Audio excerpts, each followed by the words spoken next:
안녕하세요. 저는 30대 초반의 여성입니다. 결혼한 지 2달밖에 안 된 시점에서 이런 말도 안 되는 일 때문에 이혼까지 하게 될 거라곤 상상조차 해본 적 없습니다.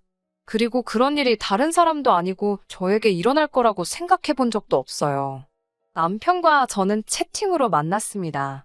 제가 성격이 내성적이라서 사람들과 잘 어울리지 못합니다. 그렇다 보니 주변에 친구도 많이 없고 그래요. 그러다 하루는 회사 일로 마음도 답답하고 외로워서 온라인 채팅을 하게 되었는데 거기서 제 남편을 만났습니다. 처음 이야기를 나눴지만 제 이야기도 잘 들어주고 고맙더라고요. 그날을 계기로 몇 번 더 남편과 채팅을 하게 되었고 그러다 하루는 남편이 저를 직접 만나보고 싶다고 하더라고요. 채팅으로 알게 된 사람을 직접 만난다는 게 부담스럽기는 했지만 저도 남편이란 사람이 궁금하던 차였기에 고민 끝에 만나기로 했습니다. 남편과 저는 자동차로 40분 거리에 살고 있었어요. 실제로 만나니 마치 오래된 친구를 만난 것처럼 반갑기도 하고 설레기도 하고 그렇더라고요. 그리고 그날 이후로 저희는 연인이 되었습니다. 결혼까지 6개월 정도 교제를 했고 둘 다 나이가 30대였기에 자연스레 결혼까지 이야기를 하게 되었습니다. 시부모님께 남편이 저를 정식으로 소개하면서 저희의 결혼 이야기는 본격적으로 진행되었습니다. 서울에서 좀 떨어진 곳에 위치한 시댁은 앞마당이 있는 전원주택이었어요. 그곳에서 남편과 부모님 3사람이 살고 있었습니다. 당시 시부모님은 근처에서 인테리어 가게를 하고 계셨는데 남편은 시아버지와 함께 공사를 다니면서 일을 하고 있었습니다. 위치상 작은 도시이기도 하고 경쟁업체도 많이 없어서 동네에서 아름아름 공사를 받아가며 한다고 장사가 제법 잘 되는 곳이었어요. 동네에서 데이트를 하면 동네 사람들이 먼저 남편을 알아보고 인사도 건네주고 인사를 건네는 사람들도 다들 남편을 좋아해주는 것 같은 모습이 주변에서도 평판이 좋은 사람처럼 느껴졌습니다. 교제 기간이 짧은 데 비해 결혼을 너무 성급하게 결정한 게 아닌가 했는데 그래도 지역에서 인정받고 평판 좋은 사람이라는 몰랐던 모습을 알게 되니 마음이 놓이기도 했네요. 시부모님은 처음부터 저를 굉장히 마음에 들어 하시는 눈치였어요. 우리 아들에 대해서 잘 알고 있지라고 물어보셨고 1년간 저도 남편을 지켜봐왔으니 당연히 잘 안다고 말씀드렸지요. 하지만 그 안에 얼마나 많은 의미가 포함되어 있던 건지 그때는 미처 눈치채지 못했습니다. 그리고 저는 어려서 부모님을 불의의 사고로 잃고 그 이후로는 이모의 손에서 자랐습니다. 그러다 20살이 넘으면서 바로 독립을 했어요. 이모에게도 이모의 가족이 따로 있었고 아무리 친자식처럼 대해주셔도 제 스스로 눈치 보는 걸 멈출 수가 없었거든요. 아무튼 그렇게 나와 산 세월이 10년인데 그동안 서럽고 외로운 순간도 많았습니다. 그런 저에게 남편은 일단 먼저 같이 살지 않겠냐고 물었습니다. 남편은 자기 명의로 아파트도 있다면서 저에겐 몸만 오면 된다고 했어요. 시부모님도 결혼식이야 차차 하면 되는 거 아니냐고 일단 살림부터 합쳐서 한 식구로서 정부터 들자고 그러셨습니다. 저는 반신반의하면서도 기쁜 마음을 감출 수가 없었습니다. 드디어 저도 제 가족을 갖게 된다는 그런 설레임도 있었으니까요. 다행히 남편 아파트 근처에 사람을 뽑는 회사가 몇 군데 있었기에 저는 다니던 회사를 그만두고 이직을 하게 되었습니다. 남편은 어차피 이렇게 된 거 아예 관두고 살림만 하는 건 어떠냐고 묻더라고요. 돈은 자기가 넉넉히 벌어다 줄 테니 저에겐 살림하고 앞으로 생길 육아에만 집중하면 좋을 것 같다고요. 하지만 저는 이모랑 살면서 사람이 가진 게 없으면 얼마나 고생인지 몸소 겪고 배웠기 때문에 그 말만큼은 남편이 원하는 대로 해줄 수 없었습니다. 몇 푼이라도 제 힘으로 배워야 제 목소리를 낼 수 있다는 걸 알았으니까요. 남편은 처음으로 제가 자기 말을 따르지 않는 것에 좀 의아해했고 불만스러운 것 같았지만 이것만큼은 저도 양보할 수가 없어서 남편의 그런 기분을 모르는 척했네요. 그렇게 저희는 결혼 이야기가 나오고 한 달 만에 같이 살기 시작했습니다. 아파트는 깔끔했고 정말 당장 신혼부부가 살림을 시작하기에 손색이 없는 모습이었어요.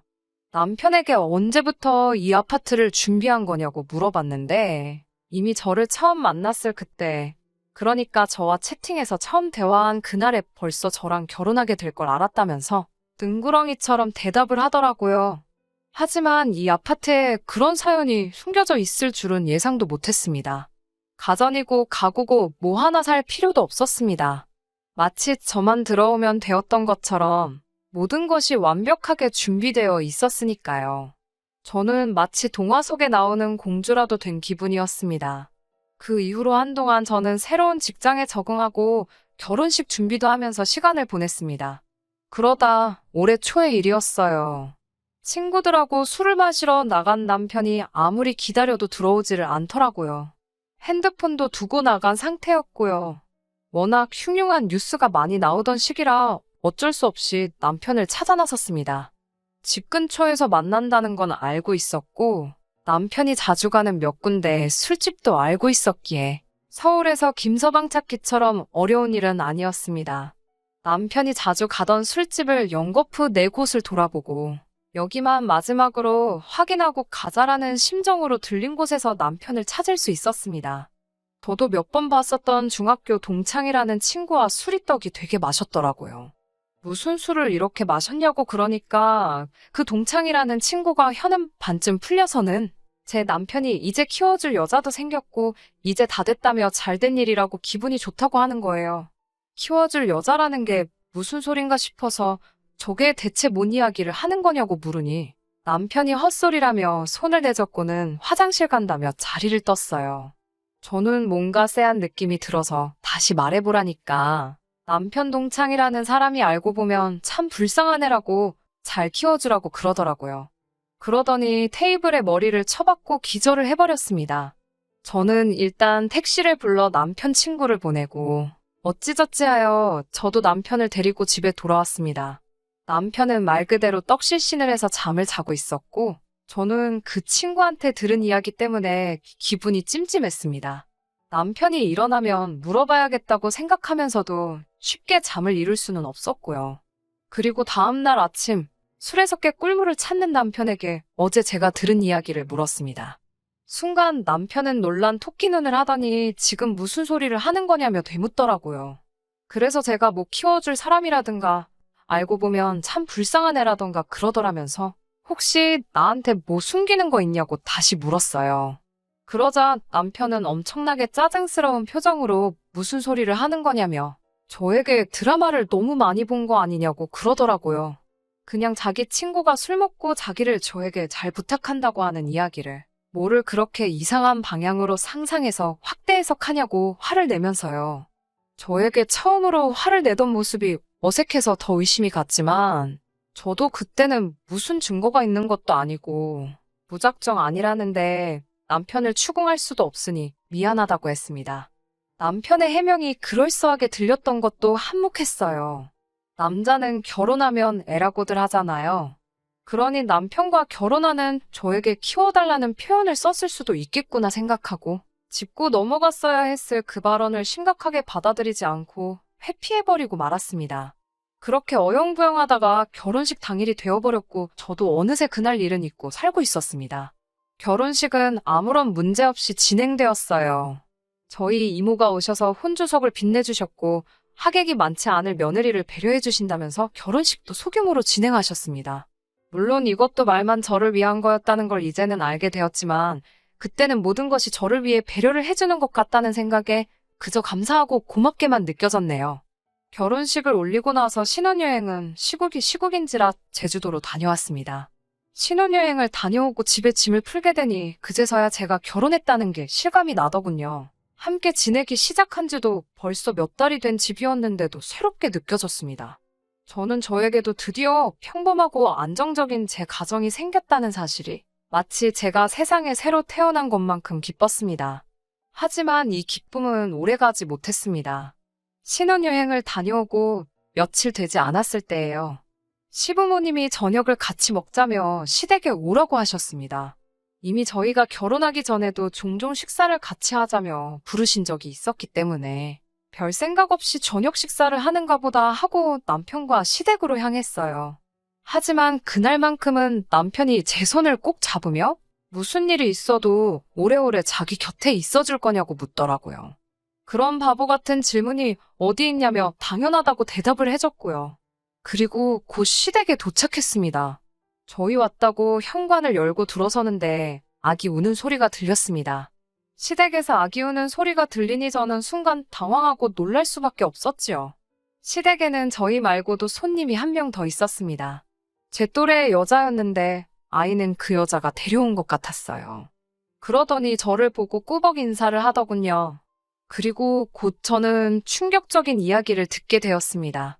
시부모님은 저에게 이렇게 인사를 시키는 게 맞는지는 모르겠지만 그래도 애엄마니까 한 번은 보는 게 좋지 않겠나 싶어서 자리를 만들었다고 하셨습니다. 무슨 상황이 어떻게 돌아가는지 도통 알 수가 없었어요. 그 여자는 저에게 연신 고개를 숙이며 앞으로 잘 부탁드린다고만 했습니다. 남편에게 이게 무슨 상황이냐고 물었더니 그제서야 남편은 저에게 미리 말해주지 못해 정말 미안하다면서 사실 저 여자는 저를 만나기 전 만나던 전 부인이라고 그러더라고요. 제가 그게 무슨 소리냐고 그런 이야기는 없지 않았냐고 물었습니다. 얼마 전 동사무소에서 가족관계 증명서랑 기타 여러 서류를 뗐을 때도 그런 건 보지도 못했고요. 그러자 남편이 말하기를 동거를 했던 사이, 그러니까 혼인신고는 올린 적은 없지만 사실혼 관계였던 사이라고 합니다. 그런데 여자가 임신을 했다는 걸 서로 알지 못한 상태에서 헤어졌고 다른 사람을 만났답니다. 남편은 저를 만났고 그 여자도 새로운 남자를 만난 거지요. 그런데 그 남자가 처음부터 애는 못 받아준다고 해서 지우려고 했다는 거예요.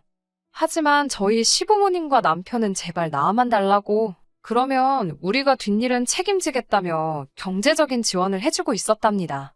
그리고 이제 그 여자가 아이를 낳았으니 저더러 키워달라더군요. 그 여자는 남자가 기다리고 있어서 이제 나가봐야 한다며 눈물 콧물을 제 앞에서 흠뻑 흘리고 가끔 소식 좀 전해달라며 먼저 자리를 떴습니다. 누구 하나 못되게 말하는 사람이 없었고 모두가 서로에게 미안해했지만 저에겐 다 이기적인 사람들로만 보였습니다. 저는 아무것도 잘못한 게 없는데 갑자기 남의 애를 떠안게 생겼으니 황당해서 눈물도 안 나왔습니다. 제가 시어머니께 그래서 저더러 이 아이를 키우라는 거냐고 다시 물었습니다. 그러자 남편도 어차피 아이는 어려서 아무것도 기억을 못할 테니까 처음부터 우리가 친부모라 생각하고 키우면 되지 않겠냐고 그래요. 그 말을 듣는데 제가 너무 황당해서 당신은 친아빠가 맞으니까 상관이 없지만 나는 뭐가 되냐고 소리를 질렀습니다. 제가 소리를 지르고 있으니 남편 곁에 있던 시어머니도 그동안 그래서 우리가 너한테 아무것도 바라는 것 없이 며느리로 받아주지 않았냐고 그러십니다. 우리가 가족도 없고 가진 것도 없는 별 볼 일 없는 너를 며느리로 받아들이고 그렇게 아낀 건 다 제 마음씨 하나만 보고 그런 거라면서 당신들을 실망시키지 말아달라고 하셨습니다. 어찌나 뻔뻔하고 황당한 소리를 얼마나 당당하게 하던지 어이가 없어서 헛웃음이 다 나오더라고요. 아이는 불쌍하지만 세 사람이 알아서 키우던 말던 하라고 저는 못한다고 딱 잘라서 말했습니다. 그러자 이번엔 시아버지까지 나서서 이미 혼인신고까지 다 앞마당에 그렇게 막무가내로 못한다고 나오면 저한텐 뭐가 좋을 것 같냐고 그러시더군요. 이렇게 이혼해봤자 이혼녀밖에 더 되냐면서 저더러 속상한 건 알겠지만 좋은 게 좋은 거 아니겠냐고. 이렇게 된 거 마음 크게 먹고 좋은 엄마 한번 해보라고 하셨습니다. 어차피 너도 나중 가면 네 배 아파서 애 낳을 거 아니냐며 연습한다 생각해보라고요. 나중 가서 아들 못 낳아서 우리한테 미움 사지나 말고 시작부터 대를 이어줄 아들 가지고 시작하는데 그게 저한테는 믿지는 장사가 아니라고 설득하더라고요. 남편의 해명도 시어머니의 억지도 어이가 없었지만 시아버지의 발언은 정말 웃음도 안 나올 정도였고 제가 아주 사기꾼들에게 속아서 밟아도 아주 커다란 똥을 밟았구나 하는 생각밖에 없었어요. 저는 차라리 이혼녀가 될지언정 남의 애는 못 키워준다고 이혼하자고 그랬습니다. 그리고 이혼녀 되면 저만 되냐고 남편도 이혼남 되는 건 똑같다고 한마디 했고요. 거기에 애까지 딸렸으니 볼만하겠다고 한마디 쏘아붙였습니다. 그리고 그 길로 집으로 가서 일단 제 집만 대충 추려서 도망치듯 나왔습니다. 남편은 계속해서 미안하지만 한 번만 다시 생각해달라며 자기가 죽을 때까지 빚진 마음으로 살겠다고 연락을 해왔어요. 하지만 저도 비록 남은 아니지만 그래도 다른 사람 손에서 자랐기 때문에 압니다. 그건 키우는 사람도 그 안에서 자라는 사람도 좋을 수가 없거든요. 당장은 갈 곳이 없어서 이모의 집으로 향했습니다. 저에겐 진짜 친정은 아니었지만 이모는 저를 따뜻하게 맞아주셨고 자초지종을 듣고 마치 자기 일인 것처럼 저를 위해 화내주셨어요. 이모의 인맥을 통해 이런저런 사람을 소개받게 되고 그러던 와중에 이 사건으로 혼인무효 소송을 할 수 있다는 사실을 알게 되었습니다. 그리고 어려운 시간이었지만 결국 남편과 시댁이 의도적으로 사실혼과 자녀가 있음을 숨겼다는 결정적인 증거들이 있었기 때문에 법원에서는 제 손을 들어주었고 큰 금액은 아니지만 위자료도 받을 수 있었습니다. 남편과 시댁에서는 저에게 이렇게까지 했어야 했냐며 정말 사람 잘못 봤다고 비로소 속내를 드러내더군요. 장장 1년간 꿈 같은 일을 겪고 나니 몸도 마음도 많이 지쳤습니다. 그래서 지금은 이모 집에서도 나와서 아예 저랑은 상관없는 전혀 다른 동네까지 내려와서 저의 과거를 알고 있는 모든 사람들과 소식도 끊고 쉬엄쉬엄 지내고 있어요. 얼마 전에 전 남편에게서 연락이 왔습니다. 가끔씩 연락이 오고는 했지만 제가 대답하거나 답장을 보낸 적은 한 번도 없었거든요. 자기는 어떻게 지내고 있는데 저는 어떻게 지내고 있냐는 그런 안부의 뜻이 담긴 심심한 연락들이었습니다. 그런데 얼마 전에는 자신의 근황이라며 저에게 연락을 해왔어요. 처음으로 그 사람에게 답장을 하게 되었습니다. 말로는 결국 아이는 시부모님이 키우게 되었는데 가끔씩 아이의 소식이라도 알려달라던 생모인 그 여자는 아이를 그때 시댁에게 맡긴 바로 그날부터 전화번호도 바꾸고 도통 연락이 되지 않고 행방이 묘연한 상태라고 하네요.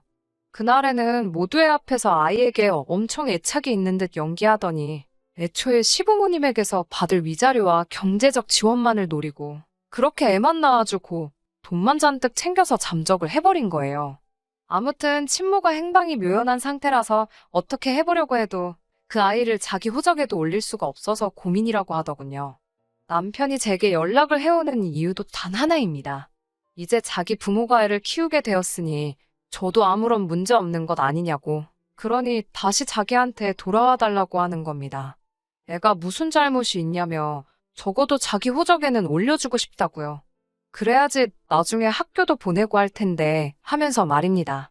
아이가 있다는 사실을 저에게 속였을지언정 우리가 함께한 그 시간들은 거짓이 아니지 않느냐고. 애는 앞으로 부모님이 키울 테니 둘이서 행복하게 살자고 저의 마음을 돌려보려 애를 쓰더군요. 열차 다 떠나고 나서 후회해봤자 소용없는 것 아니냐고 웃기는 소리 하지 말라고 했습니다. 너네 부모가 언제 마음이 바뀌어서 그 애를 떠넘길지 누가 아는 이야기냐고. 그때야 제가 멍청하게 속아 넘어갔지만 절대 두 번은 당하지 않는다고 말해줬어요. 끝까지 저에게 울며불며 자기를 위해서라도 돌아와 줄 수 없냐고 빌던 남편을 매몰차게 끊어냈습니다. 한 번이라도 다시 연락하면 어떻게든 너에게 숨겨둔 자식이 있다는 사실을 사람들이 전부 다 알게 만들어버리겠다고. 어떻게 나처럼 눈이 멀어서 너 같은 놈과 결혼하는 사람도 두 번 다시 없도록 해주겠다고 으름장을 놓았어요.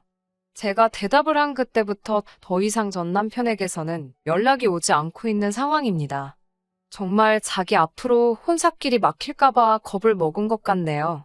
전 남편 말대로 아이한테는 무슨 죄가 있겠어요. 저도 저희 부모님 돌아가시고 이 이모 밑에서 자라오면서 부모 없이 자라는 서러움 누구보다 더 잘 알고 있습니다. 그래도 그런 싸구려 동정심에 지금도 손해본 제 인생을 굳이 더 갈아 넣어가며 희생해줄 이유가 없다고 생각합니다. 차라리 결혼하기 전에 사실대로 말해줬다면 아마 결과는 똑같았겠지만 그래도 조금이라도 고민을 해보지 않았을까요? 저랑은 피 한 방울 섞이지 않은 남인데 남 걱정해줄 때가 아닌 것 같네요.